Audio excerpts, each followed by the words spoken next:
에베소 요약 좀 하겠습니다. 에베소는 참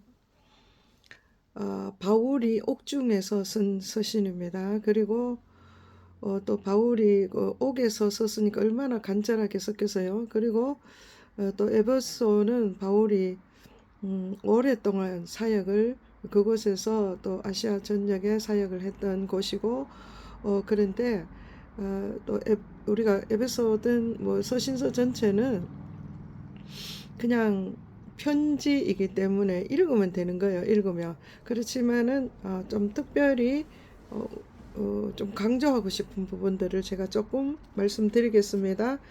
1장 3절에 찬송하리로다 우리 하나님. 그리스도께서 하늘에 속한 모든 신령한 복을 우리에게 주시. 왜 찬송하냐? 우리는 지금 에베소는 교회 성도들에게 했는 거죠. 성도들에게 보낸 편지입니다. 우리가 성도이면은 우리도 마찬가지죠. 찬송해야 되는 거예요. 이 찬송하는 이유가 뭐냐 하면은 하늘에 신령한 하늘에 속한 모든 신령한 복을 우리에게 주셨기 때문에 찬송하는 거예요. 그래서 그러면은 어떤 복을 우리에게 주셨는지 그것을 이제 알기를 원하고 또 그 바울이 이것을 좀 펼쳐놨습니다. 그런데 이제 이것을 기록을 해놔도 읽는 사람들이 믿음으로 봤을 때는 믿음으로 이것을 받으면은 자기 것이 되지만 또 믿지 않음으로 깨닫지 못하고 알지 못함으로 정말 하늘에 이미 주신 복, 하나님께서 이미 주신 복을 우리가 받지 못하는 경우가 있습니다. 그래서 제가 바울도 그러 바울의 마음으로 조금 제가 강조해서 권면하고 싶은 것은 우리가 하늘의 신령한 복을 이미 우리가 받았다. 앞으로 받을 것이 아니고 이미 받은 자이므로 우리는 뭐예요? 찬송하는 것이 마땅하다. 그래서 우리가 이미 받은 복을 알기 위해서 어떻게 해야 되느냐? 하나님을 더 알기를 원해. 그래서 바울이 에베소 교회 성도들을 위해서 기도한 것이 정말 우리 주 예수 그리스도 하나님 영광의 아버지께서 지혜와 계시형을 에베소 교회 성도들에게 주셔서 하나님을 알게 해달라. 이렇게 기도하는 거예요. 왜 그러냐? 바울은 하늘에 신령한 모든 것을 보고 나니까 모든 성도들이 바울처럼 하늘의 신령한 복이 무엇인지 좀 깨달았으면 좋겠다. 그래서 이 기도를 간절하게 하는 거죠. 그리고 이 하늘의 신령한 복을 깨달으려면은 마음의 눈을 밝아져야 된다. 그래서 마음의 눈이 밝아지면 우리 마음 안에서 어, 내 영일 볼 수 있어야 돼요. 내 마음은 혼이죠. 그래서 내 마음이 내 안에 있는 내 안에 오신 나를 성전 삼아서 내 안에 거하신 그 하나님을 볼 때에 정말 그 마음의 눈이 밝아야 그 하나님을 볼 수 있습니다. 그러면은 그 하나님을 보면은 정말 하나님께서 우리에게 주신 것이 얼마나 풍성한지, 얼마나 능력이 있는지 그것을 알 수 있다. 그 이야기를 하면서 2장 이제 이것을 깨닫게 하기 위해서 바울이 2장부터 쫙 이렇게 설명으로 펼쳐 놓습니다. 그래서 이것을 깨닫는 자는 우리가 2장부터 쭉 내려갈 건데 이것을 이 2장부터 깨닫는 자들이 찬송할 수밖에 없다. 그 이야기입니다. 우리는 어떤 상태였느냐? 허물과 죄로 죽었던 상태다. 그러니까 앞으로 죽을 수도 있고 죽을 수 있는 사람이다. 이게 아니고 죽을 사람이다가 아니고 죽었던 너희예요. 죽었던. 완전히 죽었습니다. 그래서 죽었던 너희를 어떻게 했어요? 살리실 것이 아니라 살리셨다예요. 우리는 자꾸 하나님께서 우리를 살리실 거라 이러는데 예수 믿는 자는 살리셨어요. 과거형입니다. 이미 살려놓은 거예요. 그래서 우리는 산자요.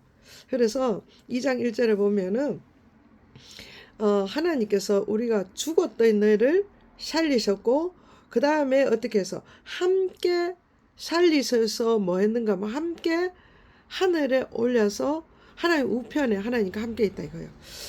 그렇습니다. 우리가 이 땅을 떠나면 뭐 당연히 하나님 앞에 있겠지만은 예수 믿는 자들은 이미 우리가 영 안에서 하나님 우편에 있다. 우편에 왜 있습니까? 통치 다스리는 거죠.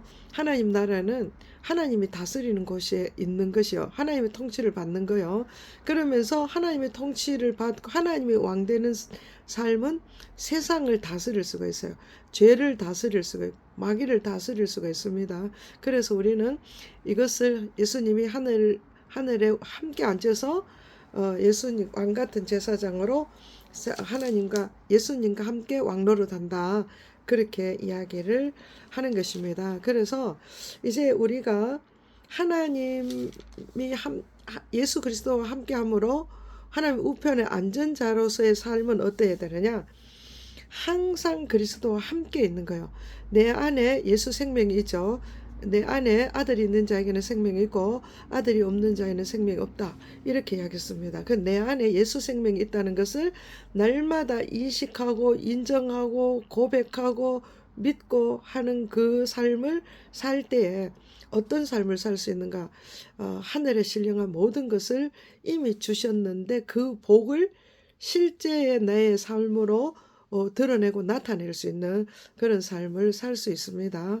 그래서 우리가 그 하나님께서 주시는 그 복은 첫 번째가 믿음이요, 믿음. 우리가 예수 그리스도를 믿음으로 우리가 하나님의 자녀가 되는 거죠. 그래서 이거는 행위로 되는 것이 아니고 전적인 하나님의 은혜로 주신 하나님의 선물이에요. 우리의 선물은 그냥 받는 거죠. 그래서 믿음도 어떻게 했다는 거예요? 너희 행위에서 난 것이 아니니 자랑하지 못한다. 그러면서 2장 8절에 보면 그 은혜에 의하여 믿음으로 말미암아 구원을 받았으니 이것은 너희에게서 난 것이 아니요 하나님의 선물이라.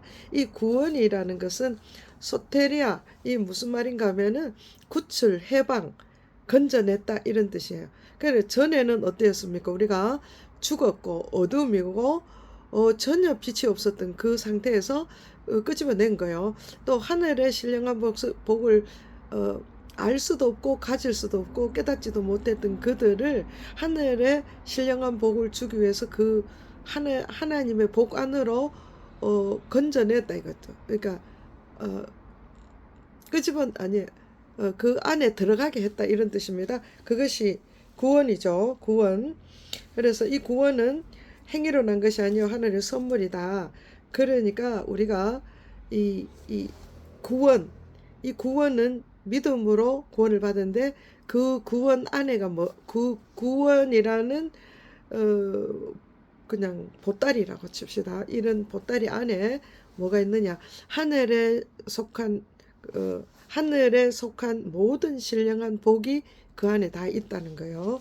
그래서 예를 들면은 풍성함과 치유와 또 사랑과 능력과 뭐 이런 것들 하나님의 선하심 이런 관계에서 우리가 하나님을 사랑하는 이런 모든 관계 하늘에 속한 모든 것이 다 이미 우리에게 어떻게 했대요?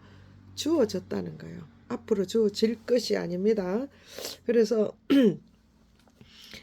그리고 4장에 가보면은 이제 이 신령한 복을 받은 자는 하나님께서 그 성도와 하나님은 하나 되기를 원하는 거죠. 그래서 하나 되게 하려면은 하나 되게 하는 통로가 있어야 되는 거예요. 그 통로가 뭐냐 하면은 성령입니다. 성령께서 우리 안에 오셔서 어떻게 합니까? 우리를 하나 되게 하는 거죠. 그래서 성령이 우리가 몸도 하나요. 성령도 한 분이시니 우리가 소망 안에서 그 믿음으로 하나님의 그 하나님이 주신 예수 그리스도의 믿음 안에서 우리가 담대히 살아갈 수 있는데 그것을 3장 12절에 이렇게 설명해 냈습니다. 우리가 이제 그 안에 그 누구요? 예수님 그 안에서 예수님 안에서 그를 그러니까 여기는 그의 믿음인데 예수님의 믿음으로 그러니까 그가 누굽니까? 예수님이죠. 그의 믿음, 예수님의 믿음으로 말미암아 담대함과 확신을 가지고 하나님께 나아갈 수 있는 우리 그 자격을 얻은 거죠. 그러니까 이것보다 더 놀라운 복은 하늘에 신령한 복 중에서 이것이 최고의 복이다. 그리고 성령께서 우리 안에 오셔서 하나 되게 하신다. 그러므로 성령 충만한 삶을 그러니까 성령 충만이라는 것은 성령의 기름 부음과 성령의 인도하심을 따라 사는 삶이 되겠죠. 그런데 그거를 우리가 각자 마음대로 생각하는 것이 아니라 성경에 기록된 대로 우리가 생각하고 말하고 믿어야 되겠죠. 그래서 5장에 한번 보겠습니다. 성령 충만한 사람의 삶은 어때야 되느냐? 15절부터 그러니까 5장 15절부터 쭉 있습니다. 21절까지. 그러면은 우리가 성령 충만하는 자들은 18절에 오직 술 취하지 마라 이는 방탕한 것이 오직 성령으로 충만함을 받고 성령 충만한 자의 삶은 또 충만함으로 나타나는 게 19절 시와 찬송과 신령한 노래로 서로 화답하고 그리고 또 20절 범사에 우리 주 예수 이름으로 항상 아버지께 감사하는 삶 그리고 그리스도를 경외함으로 피차 서로서로 우리가 예수 믿는 자끼리 서로서로 복종하는 삶을 사는 것이 성령 충만한 삶이다. 그렇게 해놨습니다. 그래서 성령 충만한 삶을 살려면은 첫 번째 뭐 해야 되는 거예요? 찬송과 감사와 서로 교제 가운데 서로 존중해 여기는 이럴 때에 우리가 성령 충만한 삶을 유지할 수 있습니다.